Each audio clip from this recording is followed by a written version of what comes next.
So you've secured your internship. It's time to celebrate. Did you know that the first few days and weeks of your internship can make or break your experience and your future? You might be thinking, what's next? Or wait, I'm not an intern. Don't worry, we'll be talking about techniques that'll be helpful no matter where you are in your career. Hi, I'm Whitney Sheridan from the School of Public Policy.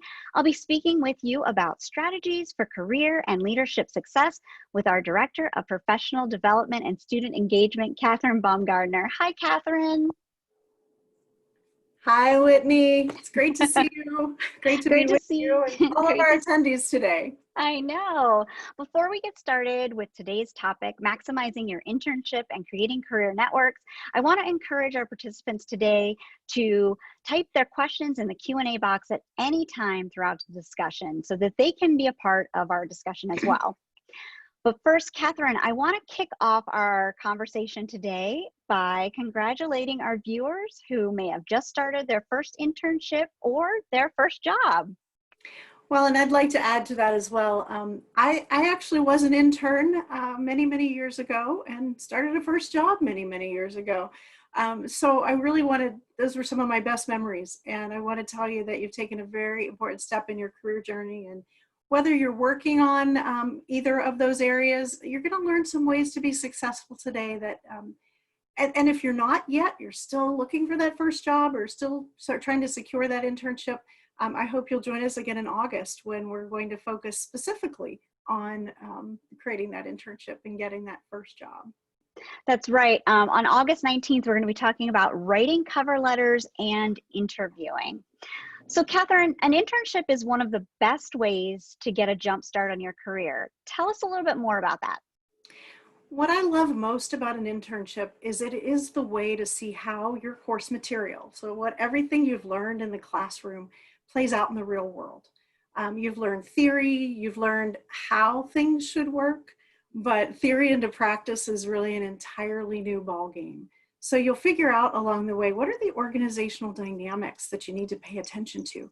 Some things that can maybe get in the way of what your textbook tells you about how things should work. So how you learn to navigate those dynamics and to make your internship and your experience is how you will gain so much.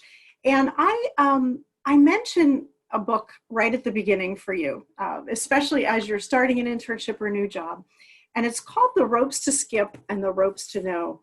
And it's by Riddy, Levy, and Toker. And we'll certainly provide that reference for you. But it helps you to understand how to navigate an organization and how to know what to be worried about and what not to be worried about as you get started to put your best foot forward. So first and foremost, that's one of the areas of internship that I think is really important. Something else that happens in the internship is you meet people that may hire you either for that post-graduation for the company you're interning with, or they might recommend you to others.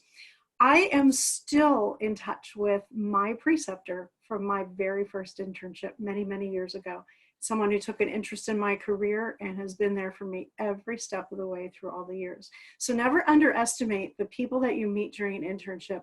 They can be people that are a springboard for you for the rest of your career and can also be a good touch base for you. Something else that an internship allows you to do is to try out a company. See if you feel like you'd be a good fit for their culture. At the end of the internship, you may look back and say, oh my gosh, I never want to work in that company again. Or you may say, wow, this is a place that really is a great fit for me, and you might want to pursue other opportunities. So the internship is a really nice way to taste test. Yes, I want to also mention that that's another question that you can always ask in the interview too. You want to be sure to ask that as you're interviewing, whether it's for your internship or the job, just those questions about the culture of the organization. But of course, while you're trying out the company, that's a better way to get a feel for it too. And we're going to talk about interviewing in another one of our events too. But you're exactly right, Whitney, because what you can do is you can take what you've been told and you can see if indeed that is what you see playing out in the organization. So it's just a really great opportunity for you to try them out and for them to try you out. It's also an opportunity for you to ask questions and test your understanding of the field you've chosen. Again, from the coursework and from what you've heard and what you think you want to do, you have an idea of what life might look like in that career. And you might find in your internship that it's not what you expected at all. Or you might find pieces of the work that you want to do that you really love and want to spend more time digging more deeply into. So the internship gives you that opportunity. It's also an opportunity to find a mentor to support you in your career aspirations. And as you heard from my story, I've had a mentor for, I won't tell you how many years, but a very, very long time. And the internship allows you to do that. And then finally, you can test your assumptions about what you want to do for a career, because you'll learn in your career that a lot of people are not on it's not a linear trajectory. You're going to find a lot of people that have taken many curves in the road to get to where they are. And it helps you to figure out how to navigate. I wanted to mention, Catherine, you noted a couple of references that I've put on the screen, and we'll share those again a little later. But we'll also share those on our website as well. We have that on our website, publicpolicy.psu.edu. We have a page dedicated to this series, which is where we'll post recordings of this event and future events for this series as well. We had someone ask about that. And we'll also post recordings of this series on our YouTube page as well. So any additional references we'll be putting up on the screen in a little bit too, so stay tuned for that. So Catherine, how do you gain all of these benefits in just a few short months? Well, I'm going to give you some ideas from my own experience as an intern and working with interns for many, many years, as well as from many others in the field for ways to be effective, for how to maximize your experience. So I really think of these tips as falling into two categories: what you need to do from a work strategy perspective and what you need to do from a personal behavior perspective. While somewhat intertwined, they are somewhat different. Some are mainly how you choose to approach your work versus how you choose to behave in that approach. So I'll give you some tips that I've learned, and I've also done some canvassing of our current interns to weave in some of their ideas as well. Which I want to note, and I know we're really proud of this in the School of Public Policy, is that we have 100% of our students have locked in internships for the summer, which is an amazing feat, and that's in large part due to your efforts. So congratulations to our students and to you, Catherine. So we're really excited to follow their progress this summer, and it's great to have some of their questions weaved in here as well. So Catherine, what do you suggest from a work strategy perspective? Well, first and foremost, and this is a step that's easily skipped. So I put it at number one, and that's clarify expectations with your preceptor or your supervisor upfront. And that sounds rather simple because you think, oh, I'm an intern, I'm going to get exposure to the organization. Well, that exposure can take you down a lot of blind alleys if you don't know exactly what you're going to be doing. And so in our program at Penn State, the very first task of the internship is to set goals and expectations with the preceptor, who will be supervising our interns during their work experience. So whether you're interning or whether it's your first job, these are important things to talk about. The goals and objectives essentially serve two purposes. First, they help to be sure that you and your preceptor are on the same page with respect to the expectations for what you're going to be doing. So what you'll be doing, what you'll be gaining, and what the organization will gain from the relationship that you have together. They also then serve as the markers, the measures for progress. So you use those goals and objectives at the midpoint and at the end of the internship during that 2 to 3 month time frame, or 300 hours in many cases, to see how you're doing. And so you first of all use those goals and objectives at the midpoint to say, are we making the progress that we thought we would make? Are we still focused on the same things? Do we need to tweak? Do we need to adjust? Do we need to reprioritize in order to gain the outcome that we're looking for? And then finally at the end, you say, well, how did it go? It's an iterative process, but those goals and objectives really become the framework. They become the mileposts, and they become the guidelines to keep you on track, because you're going to see a lot of things that you want to do and you want to get involved in, and I encourage that. But keeping them in the context of what you're trying to achieve is important. So this is really the single most important step to get started.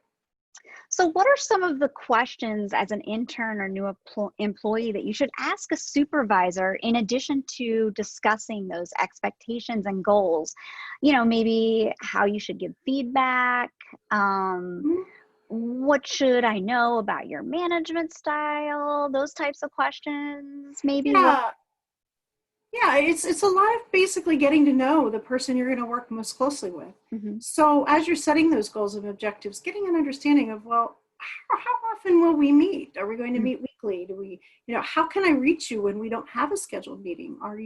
Do you prefer that I schedule something every time I want to talk to you? Okay. Is it okay if I just send you a text? Do you prefer email? What is your preference? As an intern, you're trying to establish a relationship, and the more personal you can be with how you set up that relationship with the person, the better it is for you. As a faculty member, for example, when I'm working with students, I always say immediately, don't hesitate to text me if I haven't read my email as quickly as you need me to. I'm not on every second. But if you need me to read email quickly or you need to reach me right away, I don't mind a text.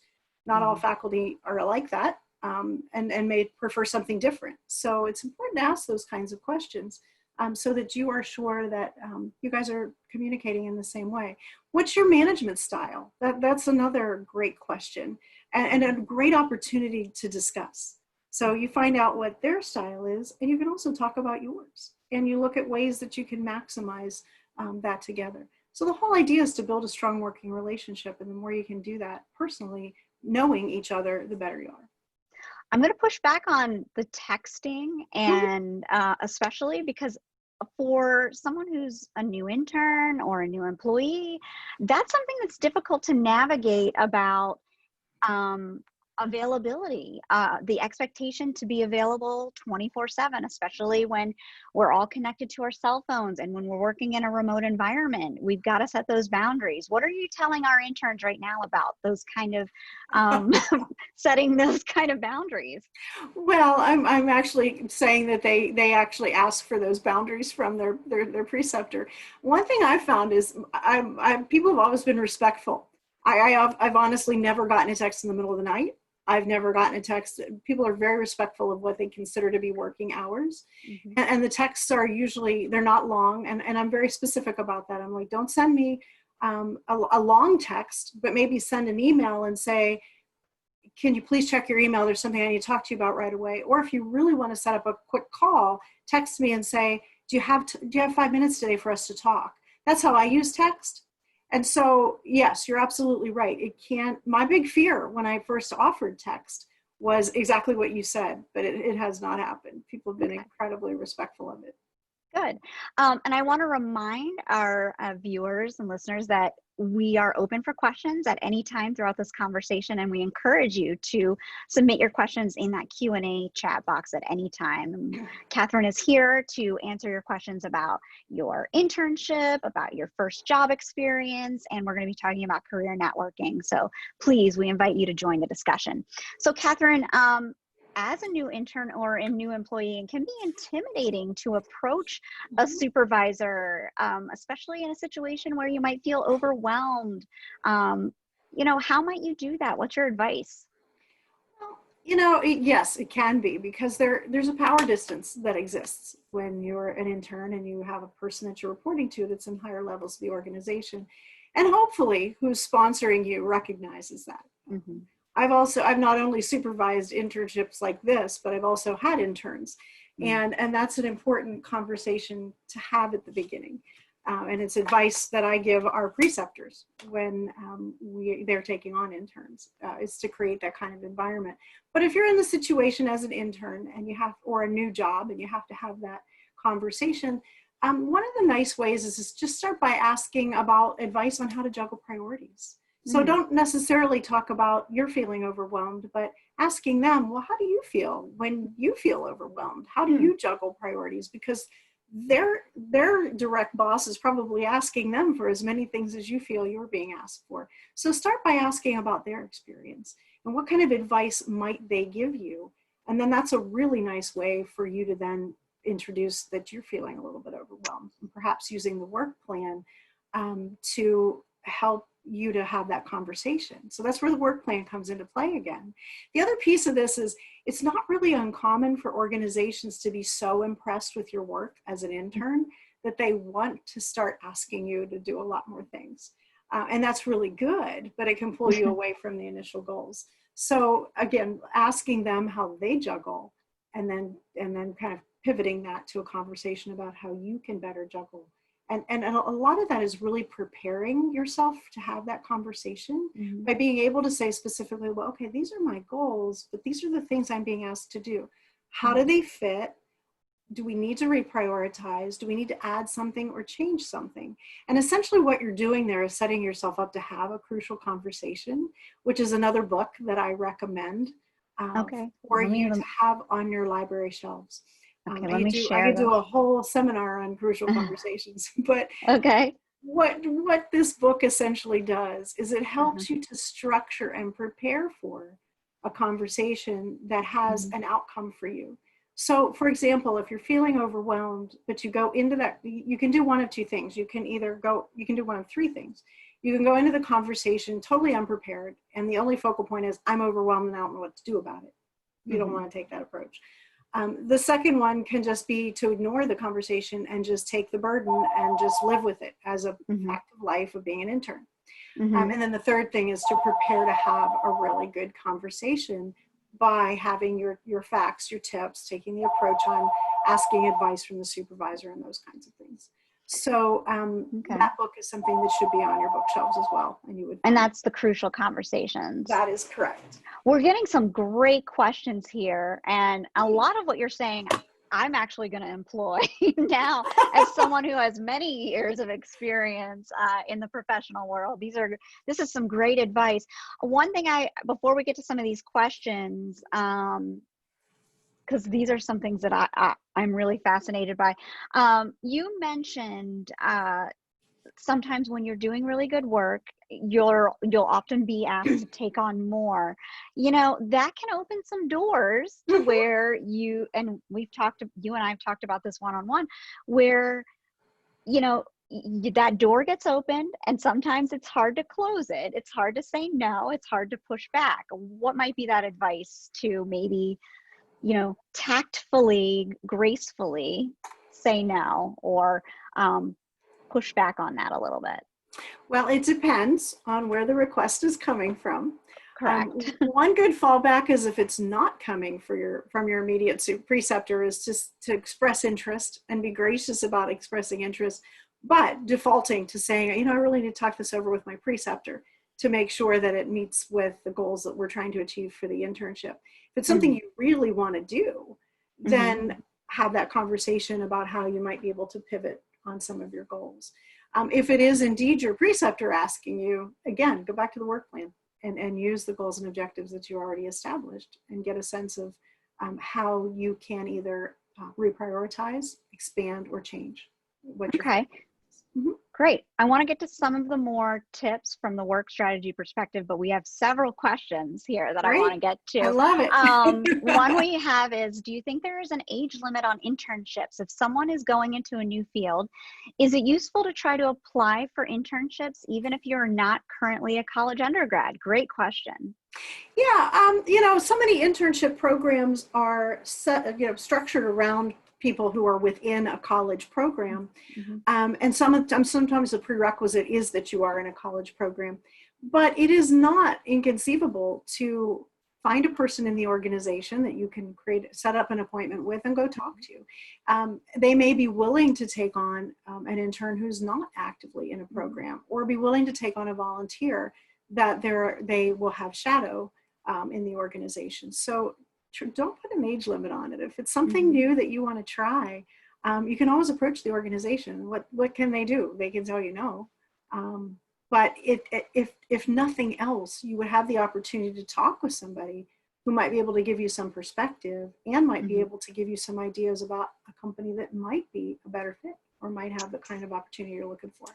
And that's the networking, and we're going to talk about mentoring in a little bit too, and that might be another route to go as well. Exactly. perhaps. Exactly. Here's another one. A lot of times my supervisor slash manager does not have tasks for me. Is it okay to ask? How many times is a good amount? I don't want to bother them every day. Great question. There's two ways to handle that. My first response to you is no. It's not a bad thing to ask. You should. But what I'll suggest to you is that as you're aware of the work environment around you, it's always stronger if you go to them with a list of tasks that you see that need to be done. So rather than saying, what do I need to do next? Say, my list of tasks that you've asked me to do is finished, but I see these other things that need to be done. Do you mind if I get started on them? And I think you have that coming up in one of your tips too. Yep. Or is there something else I should be doing? The whole idea is you want to be proactive. You want to be proactive because when you're, again, the worst they can say is, no, that's not your lane. Don't get involved there. But they see that you're looking outside of your role and you're not just waiting to be told what to do. You are looking for opportunity. And remember, as an intern or a new employee, you're a fresh pair of eyes in that organization. You see things that other people have become blind to. Because once you're in an organization, I think I've read that it's 90 days. After 90 days, you begin to accept how an organization does something as the norm, as the routine. But in the first 90 days, you're asking yourself, well, why did they do it that way? Like, could it be done better? Exactly. And there are organizations that actually have a 90-day, the first 90-day program. And they're like, what have you seen in your first 90 days that we should think about doing differently? Because remember, you're coming to that organization with a different background, maybe a different education, from a school that's different than the majority of people in the organization, or you've worked in another organization in a similar role. So there's great value, especially, your internship is about 90 days. So you can bring so many fresh new ideas, but I always recommend don't go looking for the list to be given to you. Try to bring some ideas. So in our first suggestion for the work strategy perspective tip was to clarify expectations. And you mentioned the midpoint check-in. We have a question here. What's the best way to ask for feedback in the middle of the internship at the midpoint? Well, at Penn State in the School of Public Policy, we have a midpoint check-in built into our internship process. So our interns do a work plan. They then are doing a weekly log of activities and insights. And so by me monitoring that log, I'm able to spot where we might need to have some conversations or to kind of help course correct. But then we have that midterm evaluation built in. If you're in a program that doesn't have one, it's fairly safe to say to your supervisor, if you're meeting on a regular basis, that, hey, we set these goals and objectives at the beginning. I'd really like to seek some feedback from you at the midpoint to see how I'm doing. It's actually better. This is the situation where no news is good news doesn't really apply. You want to know because you're learning. And you want to know, and hopefully you'll get great feedback that things are going really well, and but also push for what could I do better? What could I be more insightful about? Because again, you'll carry those tips with you forever, and they'll make you a better leader and a better employee going forward. So what are some more of the work strategy tips that we can employ as an intern or a new professional or new employee? Well, there are a couple that may seem obvious, but I think are subtly not so obvious. And when I say this next one, it's putting your best effort forward, no matter what value you place on the role that you've been asked to do. As an intern, I think that's very specific to set no matter what value. A lot of people will, and I can say this from experience, early on, I would go into a job and say, I feel like, that might be a little beneath the position that I'm at right now. A lot of people might go into that role. So I'm sorry, but oh no, you're absolutely right. People might go into that saying, well, gee, you just asked me to proofread a speech. That's not really all that important. But if your boss is giving that speech and you miss some key connection in there, then it all of a sudden is really important. Mm-hmm. So be careful about value judging what you've been asked to do. Treat them all as incredibly important, and you want your best foot forward no matter what you've been asked to do, whether it's something that you consider to be mundane or whether it's a pitch to the board. So again, that best effort forward is always the best approach. The other one, and we've talked a little bit about this already, is do look for those opportunities to take on more. And that gets back to the task list. Make some suggestions. Don't just look for the tasks. If you see a project you want to be involved on, or you hear of a new effort, volunteer to be involved. And because what you do there is you open yourself up to new opportunities, but you also get to meet more people in the organization. And people who step out of the kind of their comfort zone and step out of the direct line are the ones who are seen as the highest potential future hires. I mean, I've worked with people. I had an experience not that long ago where I was leading a strategic planning process, and person who wasn't on the committee decided they really wanted to have input. So they just kind of joined the committee and started providing input. And by the end, they were like, was he on this committee? And we're like, well, not officially, but he gave us such good feedback. He just became a committee member by de facto. So, you know, and again, that's something you should talk over with your preceptor, because it's important in this loop that you're using that preceptor as your touch base to help you learn to navigate. Speaking of speaking with your preceptor, apart from the scheduled time, if your preceptor cannot set another time, how can we maximize the scheduled time to not only update about the work done, but also get all the questions answered? This is a question from one of our viewers. You know, some of the things you can do is send some information in advance. And, you know, you might say, I want to talk about all of these things, you know, so here's an update. But when we're together in person, these are the 3 things I want to talk about. And then that way you don't spend a lot of time doing updating. And instead you spend time focusing on what you want to know about or what you need to move forward. Okay, great advice.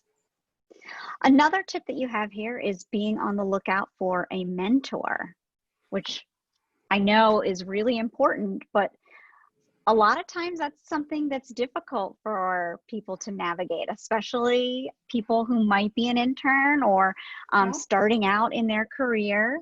You know, there are some organizations that can help you do that, but if you're not in a place where there's a formal organization to help you do that, can you give us some tips on how to make that happen? Yeah, sure. And actually the mentoring tip goes really well with another tip, which is building professional relationships across the organization. Okay. So, you know, it's important to get to know people across the organization and the work that they do. And in the process, you have this opportunity to gain new insights into your work, better sense of the culture, and maybe meet a mentor. So being on the lookout for a mentor, this person can be your supervisor, it can be a preceptor, it can be someone else in the organization that has a job that you want. So you want to kind of look for someone that takes interest in your career and goals and enjoys mentoring. First of all, some people don't like mentoring. Some people really like it. And so as you begin to meet people, you can start to think about ways to meet with them. So perhaps you let them know that you're interested in what they do and you'd like to learn more because it may be something that you want to pursue and that you're trying to kind of tease out what you want to do in your career. I often find that people are shocked that people want to know what they do and want to make that connection. It's been rare that I've met the person who says, "I don't have time for that," because think about it. How many people really ask you what you do and why you do it, and want to learn from you? You know, again, in the corporate, you know, we see it in academics differently than kind of in the day-to-day world. But I find most people are really receptive to the request, and you don't necessarily ask them to be a mentor right away. Because you only get to know them a little bit. So maybe you get together over coffee, maybe you set up a meeting, Maybe you shoot them a couple of things you're thinking about and say, well, what do you think? Let's have a conversation. And then as you begin to feel comfortable with each other, then you kind of say, well, gosh, would you keep mentoring me going forward? Or may I touch base with you? And I have a couple of mentors that I met. Well, one I met in my internship, and one that I met pre-internship, and one that I met during my mid-career. And these people are still with me today. They're the people who know me best because they've known me for so long. And I'll say, well, what do you think about this? Every time I've made a job change, when I've made a career change, when I made an educational decision, I'll usually say, well, what do you think? This is what I'm thinking. Tell me what I'm missing. And a good mentor will tell you. And that's what's really important about a mentor. So my point, and it can also be outside of your organization. It doesn't have to be someone who's in your organization. Maybe you respect somebody you've met in a volunteer role, or maybe you've met someone in your educational life who you want to have as a mentor. I have many students who come back to me, and I just met with one yesterday who's looking for a first job and wants some advice. And that's what I would recommend. So don't be blind to where they are, but don't be afraid to ask. You'll be shocked at how surprised they are that people really want to know and work with them. So 5 things you can do to be intentional as an intern: clear expectations, putting your best foot forward, taking on more, building professional relationships, and finding a mentor, right? Right. Okay. That's only 5. So let's turn to some personal behaviors that can support you as an intern. What tips do we need from the personal behavior perspective? And when I mentioned there was a difference between the two, I mean, obviously, I think you'll start to see it as I mentioned. Sure. There's some interweaving, Okay. but there are some that stand on their own. And the first one that I will tell you is be on time. Or better yet, be early. Finish your task by the deadlines. Don't be the intern that slips into the room late. Punctuality is always valued, even if the company routinely starts 5 minutes late. I work in healthcare. My background is healthcare. It is not uncommon for every healthcare meeting I've ever sat in to start 10 minutes late. But you don't want to start relying on that, because you may find that the person who's running that meeting doesn't live by that. And you walk in and you're 10 minutes late into the meeting, and that doesn't look good as an intern.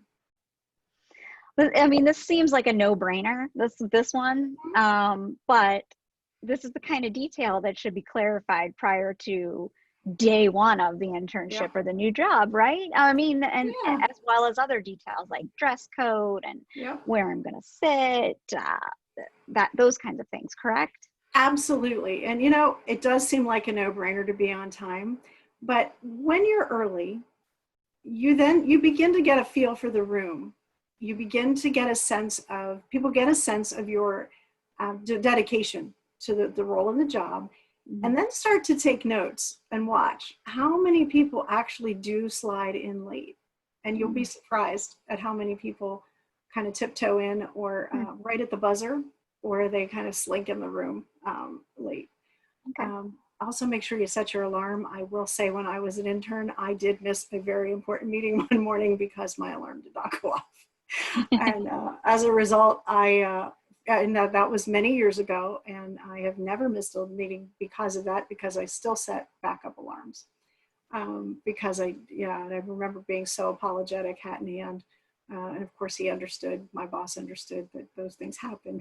But, so let's note for meetings online now. I would also say the same applies to be early, to arrive 5 minutes early, being in that waiting room, or to log on 5 minutes early as well. Exactly. You don't want to be caught, especially if, as an intern, you can be asked to present to groups. And my advice, if you're presenting, is check out the room before you have to be in it, and make sure all of your everything is set up and ready to go. The last thing you want to be doing is fumbling with your notes or with slides, or that's a great point. Yeah, where to bring down the slides or anything like that. So, I would even say, if you're presenting, to show up a little bit earlier and make sure you have all of your equipment ready to go. My So rule of thumb is an hour, but that's me. same. When I teach Uh, or anything like Same that. here. What's the next suggestion for personal behavior? Um, this again gets back to the task question that was Okay. asked earlier. Being resourceful. You're going to run into roadblocks. You're going to run into things that you're not quite sure about. But just before running, don't run right to your preceptor or supervisor with, I'm not really sure how to handle this. Do some of your homework. Okay. You know, because what you do with homework and bring some suggestions for how to handle that really says that you are independent and you work well autonomously, and that you are resolved to doing what to do. And you could say, okay, I'm running into some roadblocks. Here's some things I think I could do in order to overcome that roadblock. What do you think?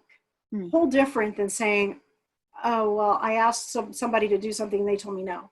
What do I do now? So you want to avoid the what do I do next and come back with, here's what I think I should do.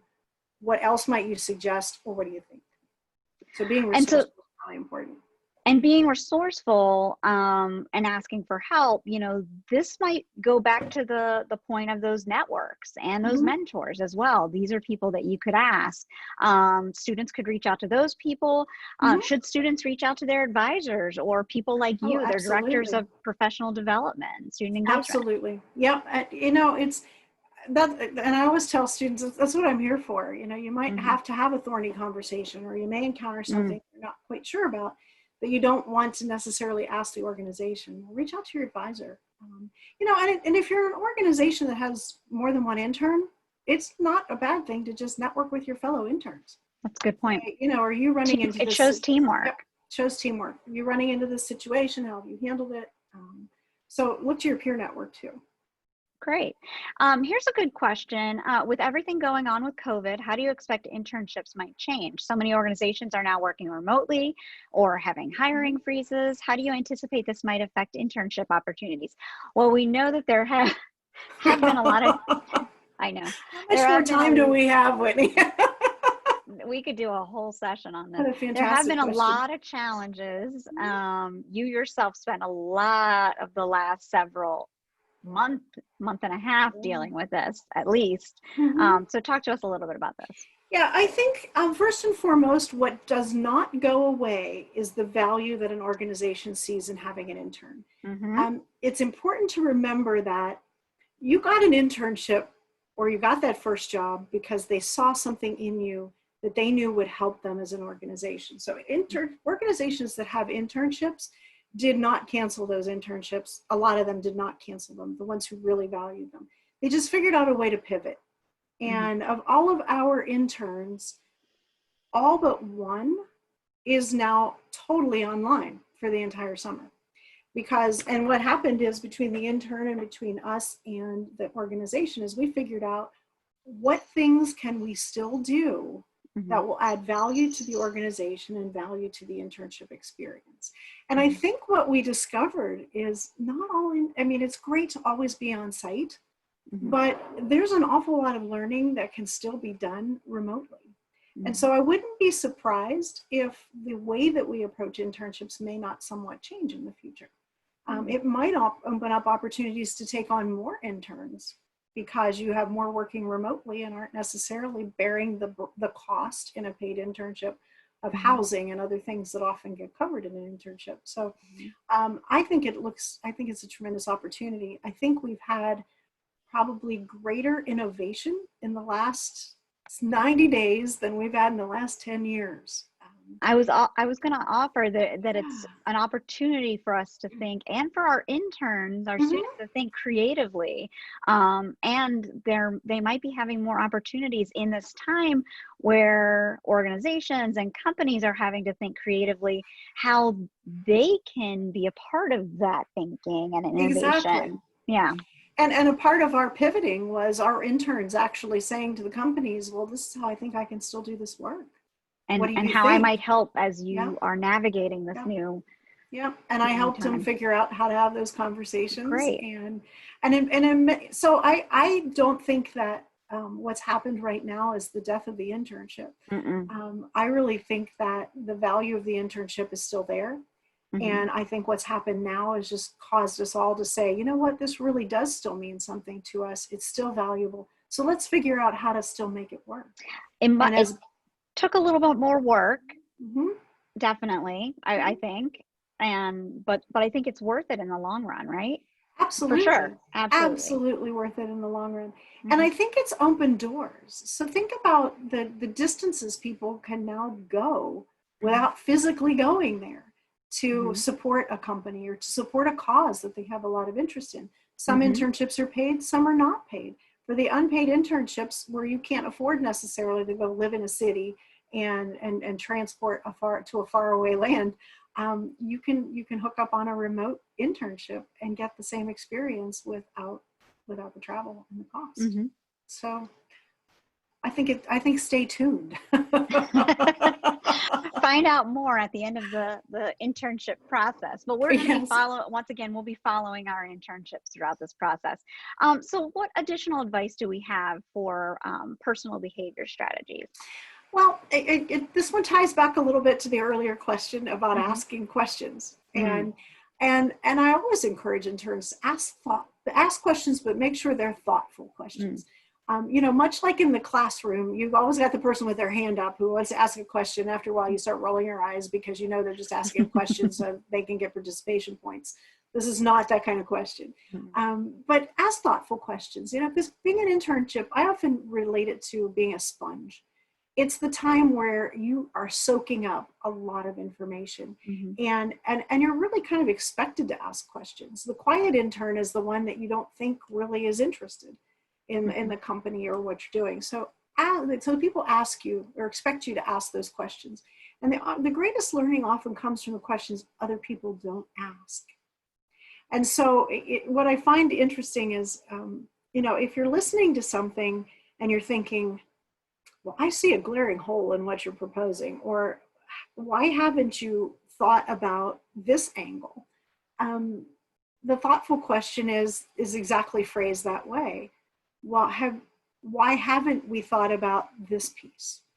As opposed to, well, why didn't you think about this piece? Because you see how that goes from putting them on the defensive to kind of making them sit back and say, why didn't we think about that? So asking thoughtful questions and making sure that your questions, the questions come also at an important point. And again, I'll relate to the classroom. You have people that your words aren't even out of your mouth when you say, are there any questions? And 15 hands are up, and you know that they're going to be, that the people wanting the participation points. Sometimes the best questions come from the person who sits back, kind of quietly listens, and then comes forward with their question.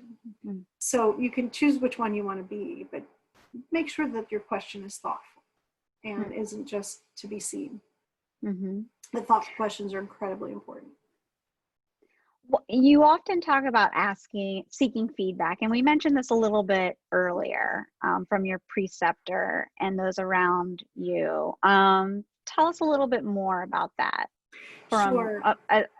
from the perspective of a personal behavior. Yeah, and as I mentioned earlier, seeking feedback is so important because this is where no news is good news is not. If you just kind of go around and say, well, I haven't heard anything that I'm not doing right. It must be okay. It must be okay. Cross your fingers. It's just better off to know. And that way you start creating a two-way exchange and a really dynamic learning environment because you may learn from the way your preceptor gives you feedback, but that's not how you ever want to get feedback or give feedback in the future. So I always tell people, you're going to be in this role, you're going to have a chance to observe leaders that you want to be like, and you're going to observe leaders you don't want to be like.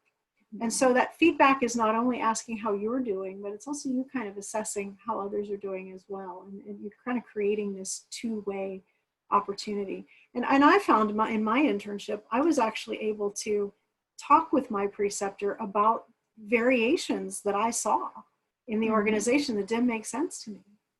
And the preceptor and I were able to talk through that, and he gave me a lot of perspective and a lot of his own personal opinion, and which told me volumes about the company and the culture and how to think as a leader and what to take personally and what not to take personally along in the process.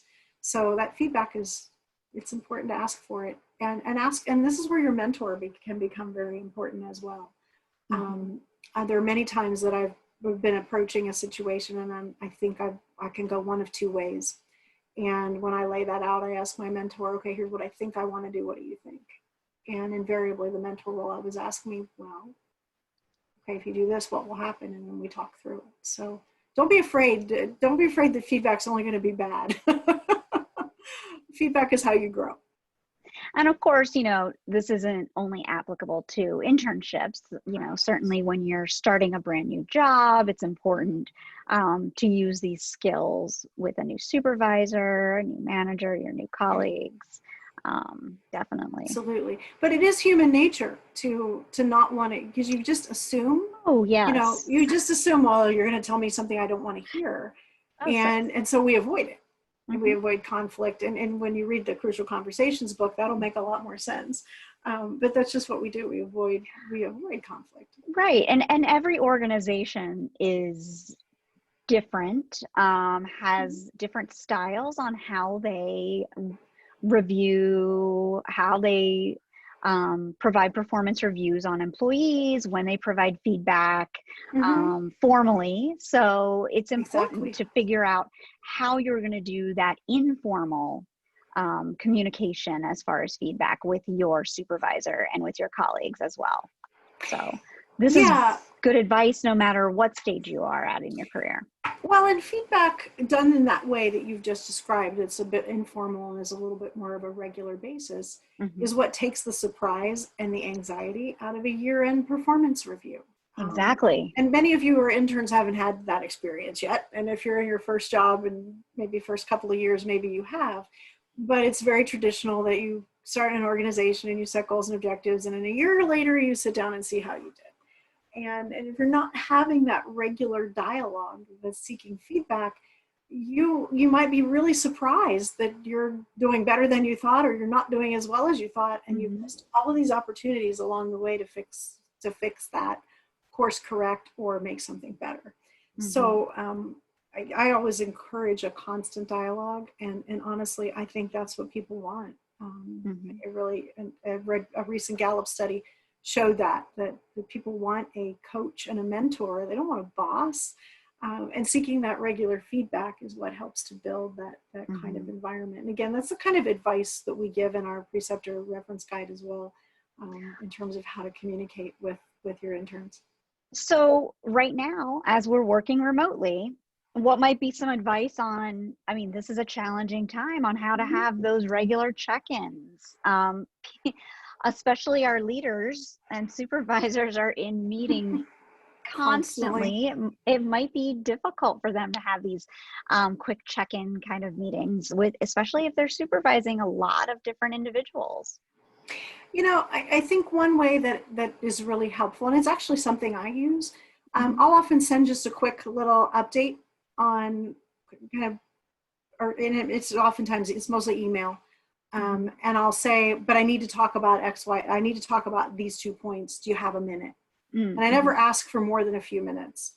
And that was similar to what this one question was. Yeah. Okay. So that's good. And oftentimes I'll get a lot more time than I might have asked for, but I try not to go in with, I need an hour of your time. It's like, I need 10 minutes of your time. This is all I want to address. And I find that I'm still finding a mix of people who want to Zoom for that hour or that 10 minutes, or who just want a phone call. And I give them the option. Do you want me to send you a video call? Because not every conversation has to be a video call. And sometimes, just picking up the phone makes as much of a difference. So great. That would be my advice there. Great. Yeah. Before we get to your final advice, I want to remind our viewers that we have time for some questions. If there are any additional questions about career networking, about your first internship, your first position, or navigating those conversations at any stage in your career, we're open to questions. Just use that Q&A button at the bottom of your screen.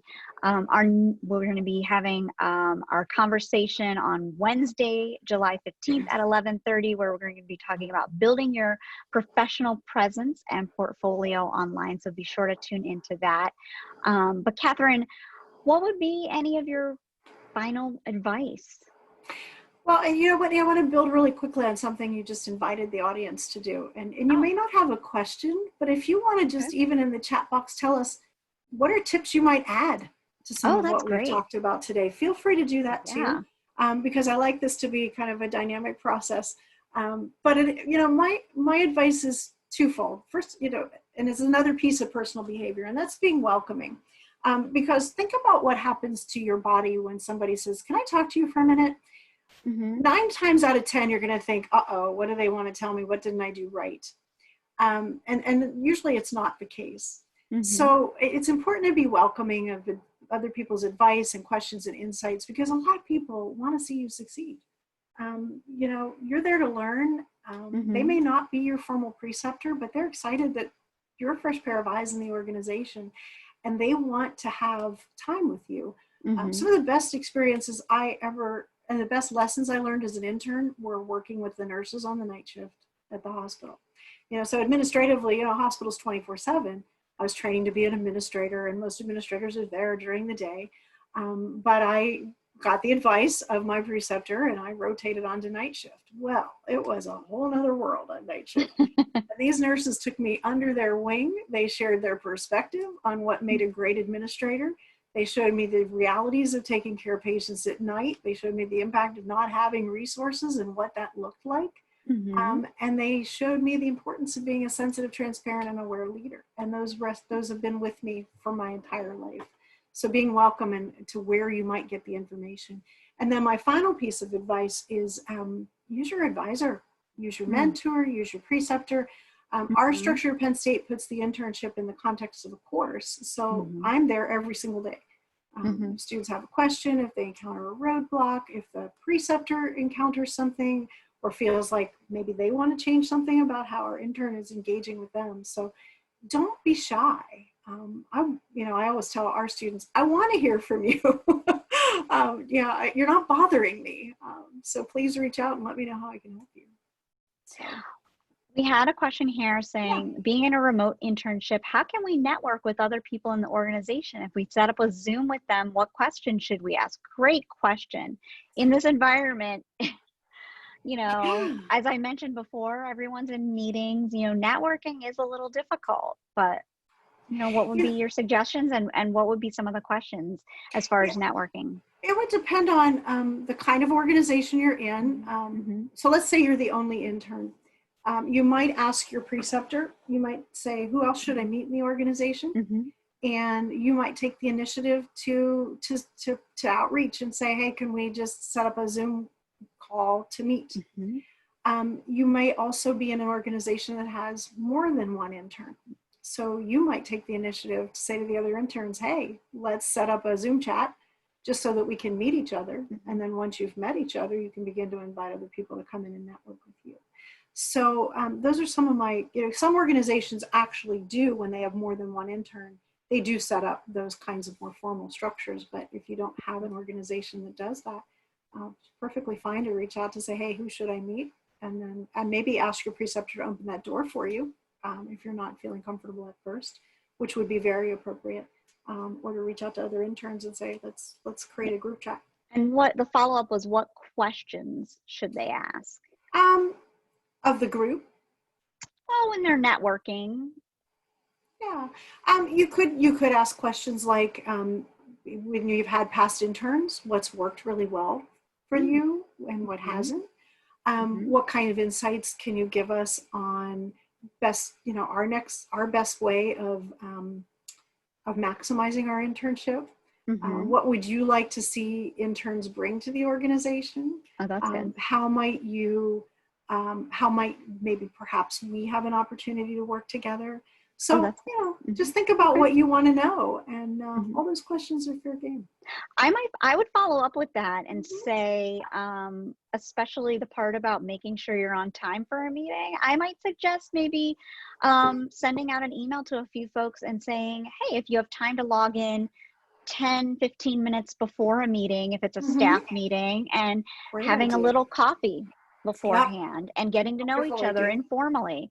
Yep. We often do that before our Wednesday staff meetings, and just catch up a little bit. That might be Yeah. a good way to do it, Yeah. and not add to another meeting to everyone's calendars. So that Exactly. might be something Great point. not too onerous on people. Wonderful point. And actually, I might add, that now with our social distancing requirements and masking and in spaces together, you can almost become more, you can actually get more out of seeing a person on Zoom than you can 6 feet That's apart with a mask absolutely on in a room. true. You can learn a So, lot about people. yeah, you learn a lot about people that way. Right. And because you're in their work, you're in their house environment or wherever they're meeting from, you learn a lot about their pets and other Mhm. things. So lots of opportunities to open doors to Exactly. conversation. Mhm. We also had someone, Kelly Whittle, asked if she could connect with us on LinkedIn, and I would say, sure, feel free. Absolutely. Feel free to Yes, connect with us on please do. LinkedIn. Yeah. Definitely. I think we're just about out of time for questions right now. We will be back on Wednesday, July 15th at 11:30 when we talk about building your professional presence and portfolio online. I want to thank everyone for all of these great questions that we had. And I want to let you know you can watch past events from this and our other series from the School of Public Policy at psu.edu. I'm Whitney Sheridan, along with Catherine Baumgardner from the School of Public Policy. Thank you so much for watching, and have a great day. Thank you, everyone. Thank you.